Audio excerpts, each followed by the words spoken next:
So with that, I'd like to give the floor over to them, and please tell us about your project. So probably you guys came to our booth, and I taught you guys a little bit, but who knows what aquaponics is? Honestly, before talking to us. Does anybody? So a few people? It's not that well known around here, you know, not many people know about it. And so one of our goals is to teach people, try to get it in the community. So basically, what is aquaponics? A system of aquaculture and a mixture of hydroponics. Okay, hydroponics basics of growing plants and aquaculture growing fish. Put them together. So basically, in layman's terms, the fish poop. You take that dirty water, you filter it through the plants. Poop is food. The plants suck up that food. They grow, and that water's clean, and you send it back into the pond or whatever water source you have.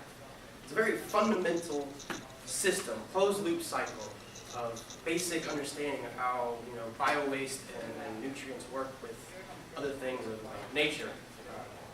So this is kind of an example of different types of aquaponic systems. Okay. So the science behind this and how they work is due to a nitrifying cycle. The fish, they produce ammonia. Bio-waste is ammonia, and that goes through a cycle of turning into what you have is nitrites, and then that becomes nitrates. Now nitrates is what the plants want. That's the food. That's what they don't want the ammonia. Ammonia's too toxic for it.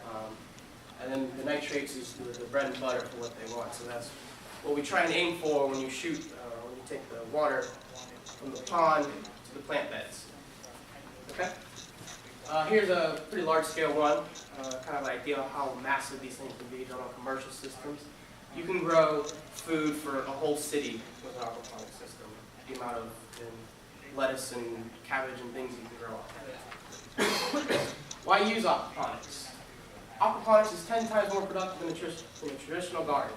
The turnaround time on a head of lettuce can be between 28 and 45 days, varying on conditions. Normal gardening is I'm not sure the exact time, but I know it's a lot longer. 3 months? Okay. So you can push out a lot more produce or just regular plants if you want to with a regular aquaponics garden.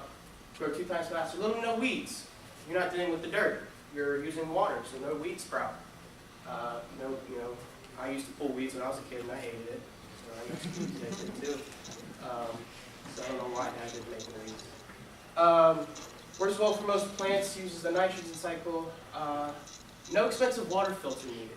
So the zoo came to us, the zoo, what they do is they use JEA to sanitize their water. When they use a sand filter, they pump the water back to JEA and they send them new water that's expensive. This uses all natural. No cost, and the only moving part is pumps. That's the only thing you need to spend for electricity. So saving money on sanitation expenses is something we're trying to push for at the zoo. Little maintenance and care. Fish can be harvested if you want to grow and raise your own fish and use it as food. So you have your meats and your vegetables. Aquaponics at the Jacksonville Zoo. What we want to try to do for this at the zoo. Education. Okay, like I just asked you, none of y'all guys know this. Not many people. So, putting this towards teaching kids, a lot of people thought this may increase the amount of aquaponic systems in the area. One of the things we want to try to do is push this in schools, and I'll tell you a little bit about that later. Spread awareness in the community, like I just said. Local produce growth. I was talking to a few people today. They were giving me ideas of, say, a homeowners association that the community chips in, and they all chip in for an aquaponic system. Well, you got your own local community garden, so everybody can choose their own lettuces and stuff in there. Food source for the animals. That's one of our biggest goals for this. We want to grow food for the animals. So, as I said, we save money on sanitation expenses. Now we can save on food expenses. So, kind of a double win there. Potential impact on food and sanitation expenses, and room for expansion. This can be made off of, at your home, to the koi pond, to the retention pond in the backyard. You can always make this a lot more places than just, it has to be a fish pond. So a room for expansion is a big thing. We hope to push a lot more into the zoo, make it a lot bigger, more elegant. Aesthetics is a huge thing you can do with these things. So We're going to the koi pond. This is what they have at the Jacksonville Zoo currently. Deal about 48,000 gallons. We're not sure how many fish are in there. I don't think they know either. So that's what we're dealing with. And then I'm going to give it to Alex. So one of the issues with having this be a zoo and gardens is that a lot of this stuff is there for pleasure of the eye. While the plants and the fish don't care how visibly clear the water is, and they only care about the composition of the water, the guests need to be able to see the fish. So our way to accomplish this was with a filter box. And to do this, we went ahead and we put 250 micron bags that will filter out basically things up to about the size of a grain of sand out of there.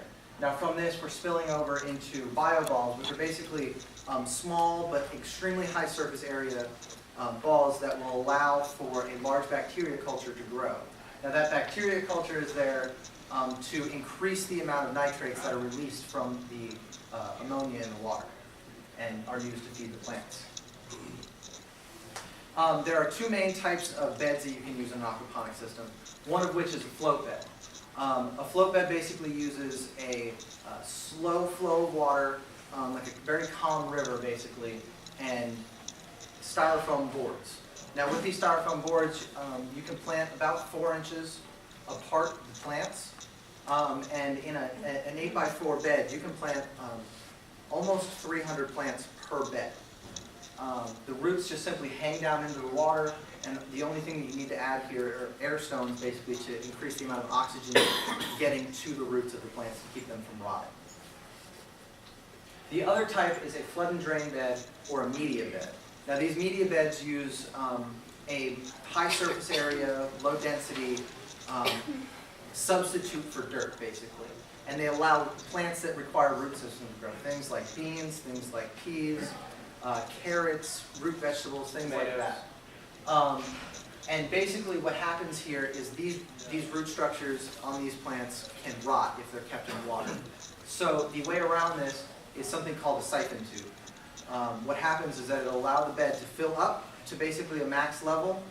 A vacuum starts then with a bell siphon, and it'll suck the water down to a couple inches of water, allowing for time for the roots of that structure, that plant, to get aeration to this. All of the beds that we're producing here will be able to be switched back and forth between a float and a media bed to allow the zoo the maximum amount of variation in what they want to grow. The growth process here, we can use a small, they're only about an inch by an inch. It's called rock wool. You can also get what's called cocoa core. It's basically a very low weight growth square that you just basically put a seed into, and you place it in a greenhouse, water it, and within a couple of days you'll see sprouts coming from them. And then these can be directly planted into the pots of the aquaponics system without any damage to anything. So it allows for a very quick and easy way to switch through here. Now, after this growth process, the zoo will have to monitor the pH levels.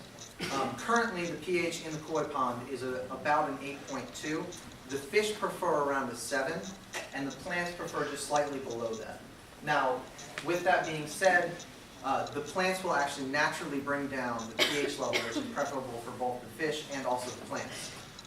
This should happen probably within the first few months of running the system. And as well, they'll have to harvest.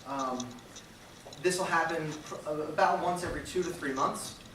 And they should be able to get upwards of 500 plants from this depending on what they are growing. This produce can be used for the elephants, it can be used for the great apes, all kinds of different things. It's not going to replace the food, but we're hoping that it will actually be able to save the zoo a couple $1,000s in a produce budget every year. This is some of the different plants that can be grown in an aquaponics system and the kinds of time that it takes to see these mature. The red is the minimum grow time, and the red is the maximum grow time for most of these. Those are some of the things in the float bed, and these are some of the things in the media bed that can be grown. Cucumbers, things with root structures. The sump tank here is going to be the end of the system, and because we're using gravity to run our system, We need 2 pumps, which requires a sump tank here at the end to keep the pump from running dry if anything were to happen. Gravity is against us in our work area. Gravity is in fact against us in our work area. So to do this, we have a 650-gallon sump tank, and this will allow for the pump to pump back up to the system. This is our work area right now. This is the system. This is where we're going to be building it. And then this is kind of an outline of how it's going to be, kind of the area we're going to go. And then, so you kind of see how it's outlined. And then this is our overall design, kind of showing you 6 beds or something in a filter box. About $5,000 is where our budget's at. So large scale, you know, on the scheme of it, this thing will pay for itself. And it can be expanded. Expanded as well. So conclusion, it's an all-around fundamental thing that I think a lot of people should really know about and really push for. We would like to thank the zoo. We would like to thank Kids Hair, the Michael and Ward Foundation for sponsoring our project, and the UNF professors. Any questions? Great job, guys. Let's take a minute for questions, and well done.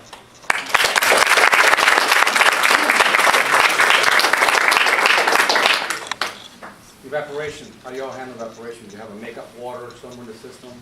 It's not really a big issue since we already add water to the pond, but normally, yes, you would add a small amount of water back into an enclosed system. It's not a real issue. You get rainfall. They monitor the water in the pond itself. There's already a line from JEA that runs through a carbon filter to get rid of the chlorine and things like that from the city water to fill up the pond, because it does 48,000 gallons. It's a large open area. It's only about 3 feet deep in the pond. Okay. Can it be adapted to brackish water like off the river? Salt water? Salt water. Yes, it can. The plants sometimes get funny with the salt. Just have to be salt tolerant plants is really the big thing for Seaweed. that. So you're gonna have to look a little. We don't know much. This is fresh. We really don't know biological what happens with salt. I know it has been done. They prefer fresh. I can tell you that. So. Could this be scaled up or down depending on the size of, say, a retention pond or a... Full intentions of building one in my house when I graduate. So yes, and then even off. I hope to do this on retention ponds around town.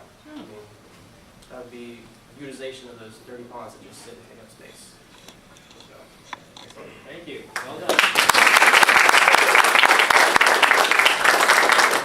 Everyone that's standing in the doorway, please come in. There's